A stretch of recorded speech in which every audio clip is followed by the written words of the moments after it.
தற்போதைய செய்தியை பார்த்து வருகிறோம்.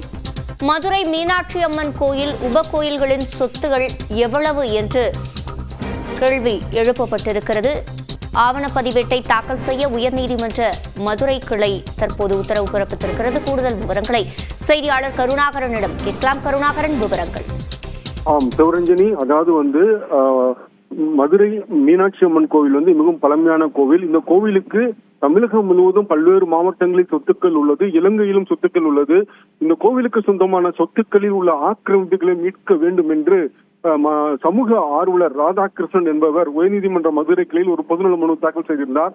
இந்த மனு நீதிபதிகள் அனிதா சுமந்த் மற்றும் குமரப்பன் அமர்வில் விசாரணைக்கு வந்தது. அப்பொழுது அரசு தரப்பில் மனுதாரர் எந்தெந்த பகுதிகளில் உள்ள சொத்துக்களில் ஆக்கிரமிப்பு உள்ளது என்று கூறினால் எங்களுக்கு உதவியாக இருக்கும் என்று கோவில் நிர்வாகம் தரப்பில் தெரிவிக்கப்பட்டது.